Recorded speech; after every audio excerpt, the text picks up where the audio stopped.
d'être venus pour cette présentation des aménagements urbains qui vont avoir lieu dans le quartier d'Espérance. Ici, on est dans la Fourmilière, donc qui est la maison de projet mobile du programme NPNRU, donc un nouveau programme national d'innovation urbaine. Grâce à la Fourmilière, la maison de projet mobile, on réalise des cafés chantiers.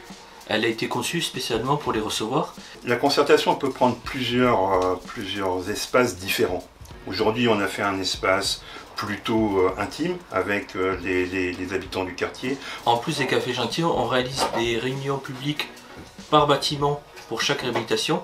Donc il y a une réunion publique pour la résidence Jean III, une autre pour la résidence d'Elloup, de famille habitant.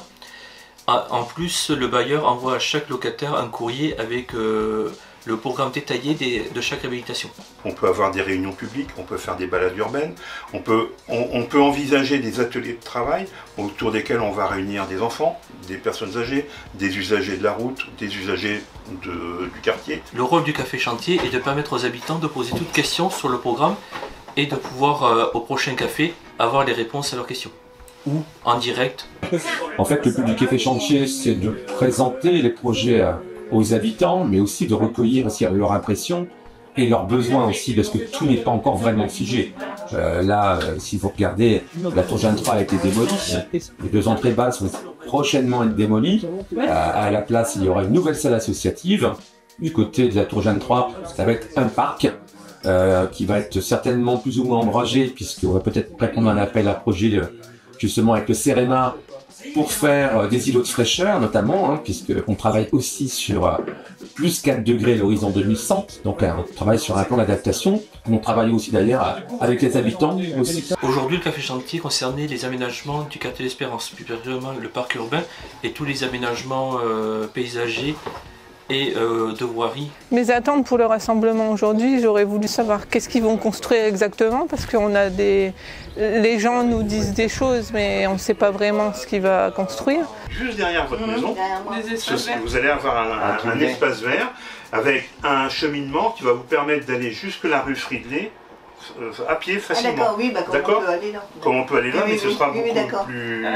Vous allez pouvoir à niveau aller de l'autre côté. D'accord. Hein, on garde sur le même niveau, vous allez pouvoir passer de l'autre côté de la rue.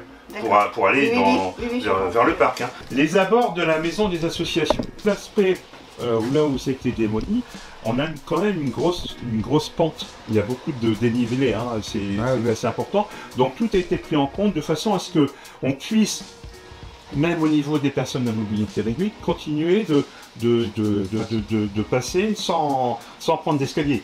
Parce que s'il y a un escalier, c'est plus ça. Donc ça, c'était pensé de cette manière-là. Alors, je vous ai mis quelques petites images ici de la maison des associations, sachant qu'il y a eu une concertation, enfin, en tout cas, vous avez été interrogé sur cette maison. Une des idées que vous avez émises de faire une maison en ossature bois a été retenue. Donc en fait, le projet est en train de se requalifier pour prendre en considération le fait qu'on ait une maison à ossature bois. J'ai trouvé ça très intéressant, ça va beaucoup changer le quartier, et je trouve que c'est génial. Monsieur le maire, il a fait pas mal de belles choses, franchement, je suis très contente. Il va y avoir un parc urbain, le parc qui va être adapté à toute la population, pour les personnes à mobilité réduite, pour les enfants, pour les personnes âgées, vraiment ce sera très bien. C'est bien, c'est un nouveau départ pour le quartier et puis ça va apporter un dynamisme à la ville. À Fourmi, on peut dire que sur ce sujet comme sur d'autres, la concertation c'est une concertation continue. Et tout ça, ça forme des accès à l'information, des accès à des retours d'informations différents, avec d'autres formes de vision, et donc vont apporter au projet qui est en cours, parce qu'un projet n'est jamais fini tant qu'il n'est pas terminé.